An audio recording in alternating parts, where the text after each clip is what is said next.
Good evening, ladies and gentlemen. Tonight, we have a special event. Two men who shaped cinema, whose films have become part of our lives, Sylvester Stallone and Clint Eastwood. Gentlemen, thank you for joining us. You're both icons, but with very different paths. Clint, let's start with you. Your westerns, your detective roles like Harry Callahan, these are stories about justice, often harsh. Do you think society's view of justice has changed since the 70s? Clint leaned forward slightly, his fingers interlaced. His voice, as always, was low and measured. Society always wants justice, Howard. But now people confuse it with revenge. In the 70s, we showed that sometimes you had to take matters into your own hands because the system failed. Today, everyone wants the system to fix everything, but they complain when it doesn't. People have gotten softer, but the problems haven't gone away. Sylvester, your films, Rocky, Rambo, they're about struggle, about rising after a fall. For many Americans, especially older generations, that resonates. What do you think motivates people to fight today when it feels like the world's against them? Sylvester smiled, but a thoughtful glint flashed in his eyes. He rubbed his chin before answering. You know, Howard, I think people still want to believe in themselves. Rocky isn't about boxing. It's about getting up when you're knocked down. Today, people are fighting not with fists, but against the system, taxes, politics, social media telling you you're not enough. But the motivation's the same, to prove you can do it. He glanced at the audience. Right. Interesting. You both talk about struggle, but in different ways. Clint, let me ask. Your films often had a clear divide, good versus evil. Today, many say the world's grayer, that there's no black and white. Do you agree? Clint frowned, his gaze sharpening. Grayness? That's just an excuse for people who don't want to make decisions. Good and evil exist, always have. The problem is, people are afraid to call things what they are. Everything's hidden behind words, behind political correctness. I'd make Dirty Harry today, and it'd work because truth doesn't change. Sylvester coughed slightly, as if about to say something, but Howard quickly jumped in. Sylvester, what do you think? Your heroes often lived in that gray area. Rambo, for example, wasn't always a good guy in the classic sense. Stallone leaned back in his chair, his smile tightening slightly. Well, Rambo's a man broken by the system. He's not bad, but he's not a saint either. I agree with Clint that truth exists, but sometimes it depends on where you're standing. Today, people want simple answers, but life isn't like that. My films are about finding your way, even when everything's against you. Howard sensed the conversation deepening and decided to add some heat. All right, let's talk about the present. You've both seen America change. Today, there's a lot of talk about division, political, social. Clint, you're known for your straightforwardness. Do you think Hollywood can still unite people like it once did? Clint sighed, his face growing more serious. Hollywood? It's not what it used to be. Back then, we told stories that spoke to everyone, farmers, workers, lawyers. Now, half the films are lectures, the other half are special effects. People want truth, not sermons. I make what I feel, and I don't care what some critic on Twitter says. Sylvester laughed, but there was something nervous in it. Clint, you're blunt as ever. I partly agree, but, Hollywood's always been a mirror. If society's divided, the films reflect that. The question is how to get people to listen to each other again, not just shout. Clint glanced at Stallone, his eyes narrowing. Listen? People don't listen because they're brainwashed from all sides, politicians, media. And Hollywood, instead of showing a way out, just adds fuel to the fire. Sylvester leaned forward, his voice firmer. So what's your solution, Clint? Make westerns where everything's simple? The world's changed, and we have to show how to live in it, not just shoot at the problem. The audience froze. Howard felt the air in the studio thicken. He smiled, but his eyes gleamed. He knew this was just the beginning. Gentlemen, I see we've got a heated discussion here. Let's keep going, don't go anywhere. What happens in 2 minutes will shock even you. So subscribe, don't switch channels, and we'll be right back. Gentlemen, we've touched on politics, society, Hollywood. But let's talk about you. You've both created iconic characters, but let's be honest, not every film was universally loved. Howard gave Clint a sly look. Clint, what do you think of Sylvester's work? For example, Rocky V, it sparked a lot of debate. Do you have a favorite from the series? Clint gave a slight smile, but a spark flashed in his eyes. He leaned back in his chair, tapping his fingers on the armrest. Rocky V. His voice was slow, almost mocking. Let's just say I respect that Sylvester tried something new. But, when I saw Rocky training that kid on the street, I thought maybe he should have stayed in the ring. The audience laughed, but it was a nervous laugh.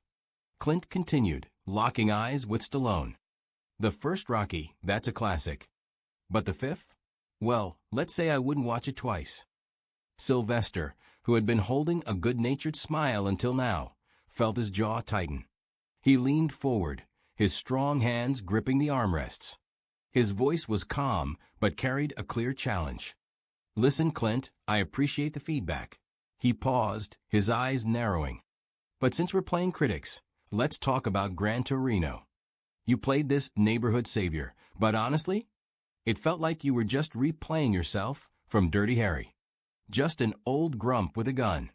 Maybe it was time to try something new. The audience gasped. A woman in the front row covered her mouth, and a man nearby let out a quiet whistle. Howard raised his eyebrows but didn't intervene. He knew this was gold for ratings. Clint, however, didn't look surprised. His face hardened, and his eyes flashed coldly. Overplaying, he repeated, his voice quieter but sharper. Sylvester, I was telling a story about a man facing the real world, not a boxer fighting in a parking lot because he forgot how to be a hero. Gran Torino is about sacrifice, about giving people a chance. And what was Rocky V? A sentimental mess where you tried to sell us the same Rocky, just without the soul. The audience erupted, some laughed, some clapped, but most couldn't tear their eyes from the stage. Howard finally stepped in, raising his hands. All right, gentlemen, let's cool it down a bit. He smiled, but his eyes sparkled with excitement. We all love passion, but let's get back to the point. You both seem to have different views on what makes a story powerful. Sylvester, how do you respond? Do you think your films are more about emotion than, say, the hard truth Clint champions? Sylvester leaned back, his chest heaving. He glanced at Clint, then at the audience, as if seeking support. His voice softened, but it carried strength. Howard, my films are about people. Not ideals, not who's right or wrong. Rocky is all of us, fighting when the odds are zero. I'm not trying to preach, like some people. He shot a quick glance at Clint. I show that you can win if you believe. And you know what? People write me letters, call me, say Rocky helped them through divorces, illnesses, losses. What do they write to you, Clint? How cool you look with a revolver. Clint's lips tightened, his fingers gripping the armrest harder. He leaned forward, his voice almost a whisper, but each word cut like a knife. My films, Sylvester, make people think. Not cry into a handkerchief, but think. About what's right, what's duty. You can talk about heart all you want, but without a spine, it's worthless. And maybe if you'd thought more about your hero's spine, Rocky V wouldn't be so forgotten. Sylvester exhaled sharply and stood, his chair wobbling slightly.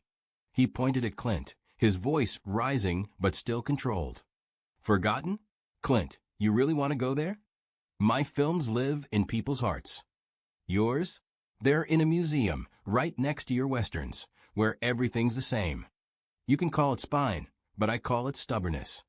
Maybe try making something that doesn't end in a shootout. Clint stood too, his tall silhouette looming even more menacingly. His eyes burned, but his voice remained icy. And you, Sylvester, maybe try making something that doesn't look like your own therapy session? I respected you, but it seems you forgot that cinema isn't just about making people cry. The audience froze, sensing a line had been crossed. Howard, realizing things were spiraling, quickly stepped between them. Gentlemen, gentlemen, let's take a deep breath. He turned to the audience, trying to lighten the mood. This is passion, isn't it? We're seeing two men who live for their craft. But I have a suggestion. Instead of arguing, why don't you each say what you respect about the other's work? Sylvester, you start. Sylvester slowly sat down, his face still tense. He looked at Clint, who stood, unyielding. After a long pause, Stallone spoke, his voice quiet but sincere. All right, Clint, I respect that you're never afraid to tell the truth. Your films, like Unforgiven, they make you think. You don't play to the crowd, and that's rare. Clint nodded, his face softening slightly. He sat down, but his eyes remained vigilant. Sylvester, I respect your ability to reach people. Rocky isn't just a movie, it's a symbol. You gave people hope, and that's no small thing. The audience applauded, but the tension lingered. Sylvester looked at Clint, his eyes flashing. But, Clint, next time you want to criticize, look in the mirror. Your films aren't exactly perfect. Clint smiled, but it was a cold smile. Same to you, Sylvester. Maybe one day we'll make something together. If you can keep up with my pace. Howard smiled, sensing the perfect moment to wrap up. That's what I call a conversation between legends. Ladies and gentlemen, Sylvester Stallone and Clint Eastwood. What the stars said will shock everyone, so don't switch the channel. Gentlemen, your passion for film is inspiring. Let's talk about the future. Sylvester, Clint, any plans to work together? As Clint just joked?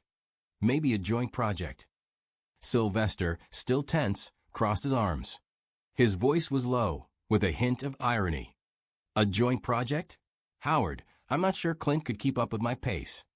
He'd probably want me to spend the whole movie scowling and grumbling about the good old America.